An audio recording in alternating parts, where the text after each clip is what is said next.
All right, welcome everybody to the GSLC podcast, and believe it or not, number 6. And we didn't think we'd make it this far, but thought we'd get a cease and desist order by now, but we're not taking on any sponsorships. But if somebody does want to sponsor our podcast, sure, donations, whatever. Yeah, right. We have a special guest with us this month, Lorraine Beyersdorff.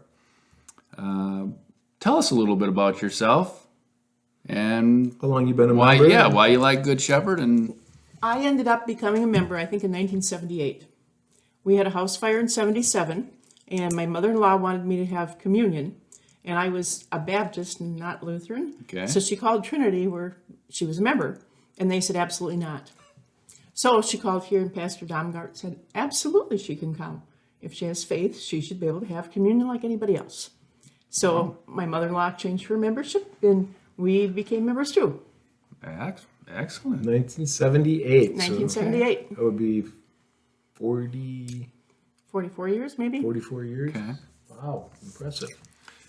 And what are you all involved in around here? I know there's a number of things that you've been involved in, and Way back, Sunday school teacher, okay, the women's group, Bible school, Sunday school superintendent. But then there was this number of years that I wasn't around much. Then I was here some, and Connie Winter, who used to be a planning commission member in the town of Texas, said, you need to quilt. okay, And I said, well, my mother-in-law always did, but I don't think I really want to do that. And she goes, you need to do that. And I said, okay. And then, I don't know, it's a couple of years later, she said, we're not going to have a bazaar anymore, the craft bake sale thing.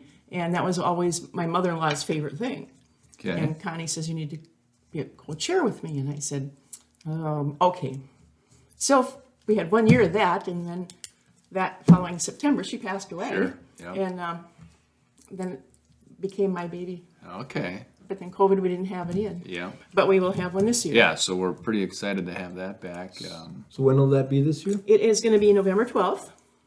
We moved it from the weekend after Thanksgiving forward because too many people decorate and they're kind of done with that pre-prep of Christmas. And we thought maybe that would be better. And especially for the craft people that want to come in. And I said, well, if we have soup, they can buy it for the hunters.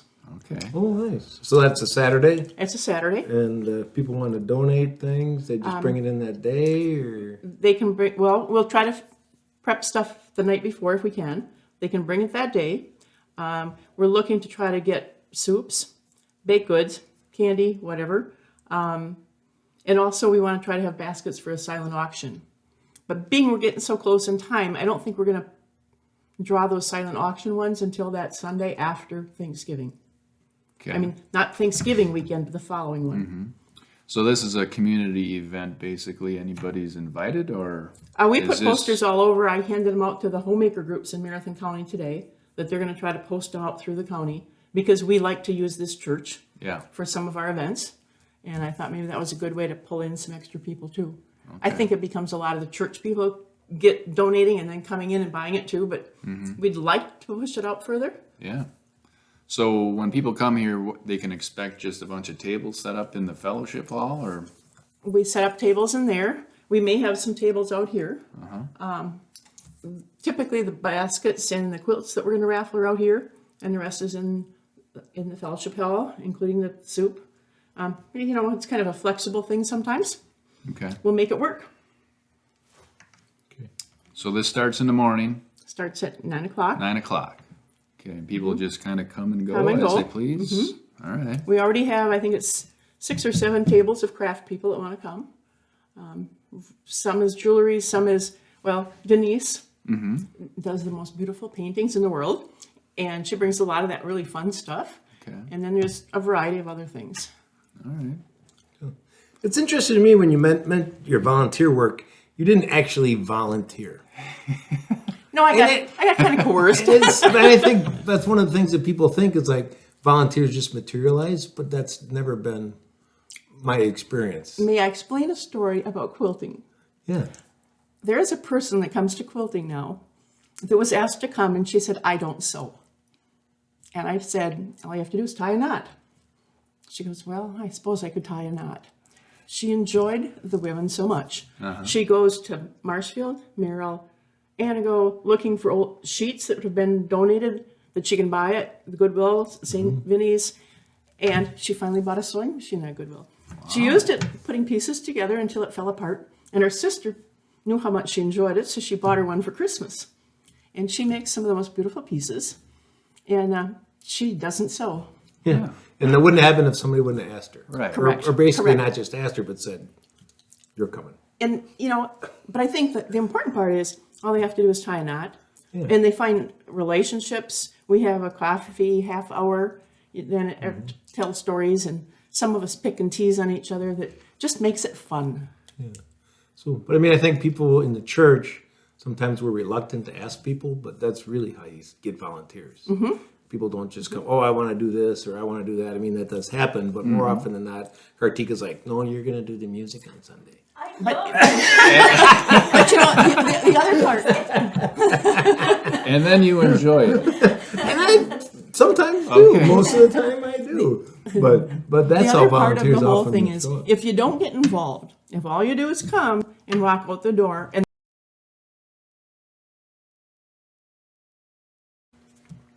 Okay, we're back. Guess we had a little technical glitch. We were having such a good time talking, we didn't really realize it. We went on and on and on, but we're going to start over again from the very beginning. No, kidding. Well, we were talking, I think, a little bit about how we get volunteers and what you get out of volunteering. I think you get a lot of interaction. You get the social fun of it. You get to make friends. You get to sit and tell stories, and you have a different relationship. So when you come to church, you got friendships in your pew. You have different, when you do the piece, you have more people to enjoy visiting with. Yeah. I mean, and obviously it's work. You put something in, but I assume you get back more than you put in? I think so. You can put a lot of time into things, but it's worth it. Yeah. I think it's worth it feeling good about doing things for the church, for the Christian community, by putting in that time. And it makes church more meaningful? Absolutely. Yeah, and more special. Nice, because you've been doing it for quite a while now, obviously, and been in charge of a lot here. So not a lot, but some. I got a question. How many quilters are there that are taking part? Oh gosh, it varies. Okay. I would say, let's say 10 to 5. It just depends on the time of the year and everything else. And we never used to quilt in the summer. This year we did. There was a few of us that said for some reason or another we wanted to meet. So that made our number of quilts really. Yeah, how many quilts? We just 392 wow. quilts we did this year. Okay. And I think, well, typically it's about 9 to 10 quilts a day, each Tuesday. Wow. We take a break. Really? Yeah. And how long does that take? Really Well, it doesn't take just too long. Here. But we have to thank Gracie, Birch, and Dory Madden, because they take them home and sew around the outside edges, most of them. So, and they also do a lot of piecing before we come. Mm-hmm. Where we're not sitting here with sewing machines, they're doing a lot of that background work. So that's why some of us could just come and tie knots. Okay. Well, great. But Well, yeah, great. Go ahead. I think I was just going to say thank you very much. You're welcome. Thank you for what you're Yeah, doing. Thank you for awesome. being on the podcast. I guess, is this the best podcast you've ever seen on the? Probably not.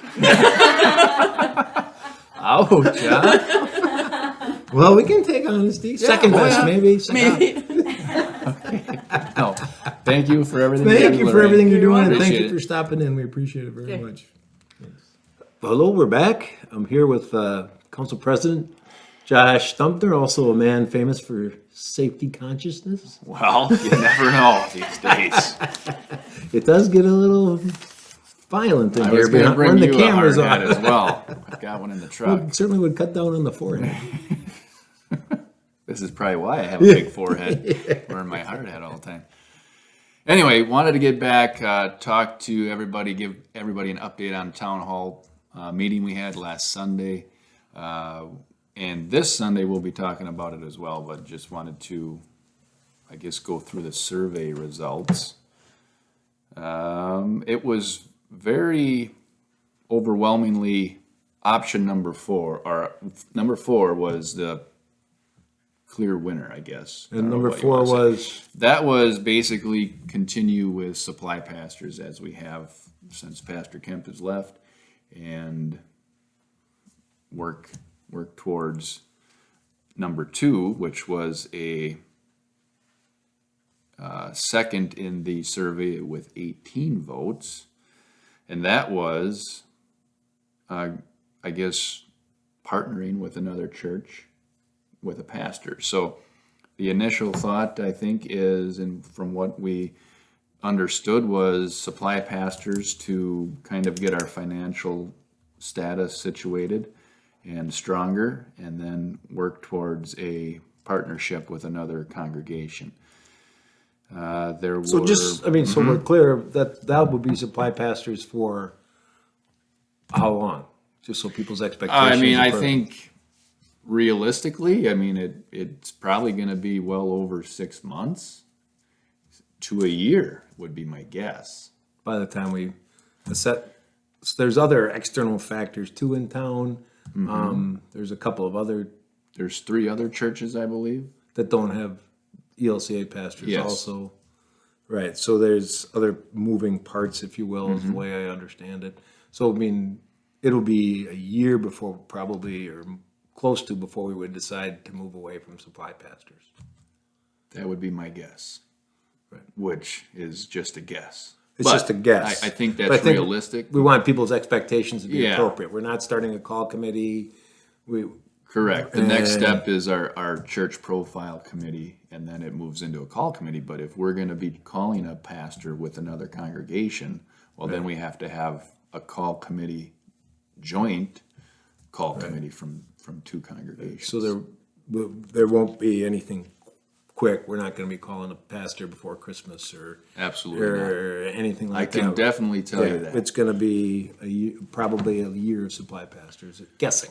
Correct. I mean, things can change. Obviously, somebody can, things can change. But just guessing, it's going to be. We're going to be in this situation for a while. Yes. I'm not good or bad. It's just so people's expectation is Yep. appropriate. No, that's good to clear up right away. You know what I mean? This is how we're going to do it, and it's great. I mean, supply pastors have been universally liked. I mean, obviously, as we have many of them, there's going to be different personalities, but Yeah. but it seems like we're able to get them for the most part, and so okay, Yep. all right, and was there anything? I was not at the town hall, but was there anything else as far as the discussion? It was good discussion, or No, it was good discussions. I mean, a lot of conversation, a lot of suggestions, nothing, kind of what council's already been doing. So it's nothing that we haven't really thought of, and it does take some time. There were a couple people that voted just hire a new pastor, but financially we are definitely not in that position. So, and there was nobody that have voted for option number 3. which was. I don't even want to bring it up. It was the one that nobody liked. Yes, it was the one that didn't get any support. But it was good to have something on there that everybody could get. Everybody could behind. hate. Everybody could hate universally. So That's good. All right. Well, that's good. So It's- we're going to have more town halls. We're thinking every 3rd Sunday is probably what our plan is, and we would probably have it in the fellowship hall where it's a little more intimate. We can talk a little bit closer together. Don't have to yell or get microphones. We can have some coffee and some fellowship time along with town hall. So there'll be some council members there, and they can answer questions and kind of keep everybody informed. If people have questions, I assume they can get. People have questions, they can get, they've been calling the office, talking to Kartik and Angie, and then getting a hold of whoever. We do have a new email address that Chad has set up. It's churchcouncil@gswausau.com. And is somebody going to check that? Yes.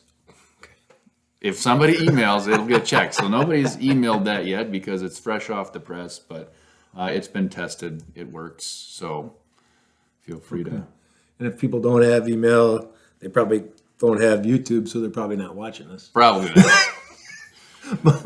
We can't take care of everybody's problems or the world's problems, but we try. But if somebody doesn't have email or YouTube, maybe they have a friend that's watching the podcast that could bring their phone or iPad over, or they could have somebody over to watch it if people want to communicate.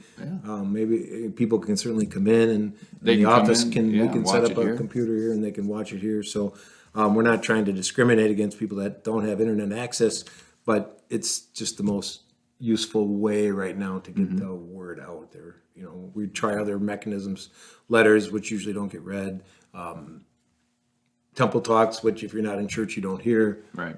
So we're trying different mechanisms, but this seems to be and the town hall, I mean, people can come and get more information. It was pretty well received, so. perfect. Moving on quickly, stewardship team is leading worship this Sunday. That's kind of why I have my hard hat on. Everybody's probably wondering what the heck is going on here. So you're encouraged to dress up in your work clothes, basically. So I'll be wearing my hard hat, bringing my hammer, tool belt maybe. I'm not sure on that. But yes, stewardship team will be leading that. And it's going to be kind of nice, kind of. More about the fall stewardship campaign. Yeah, so we'll be talking about that. Nice.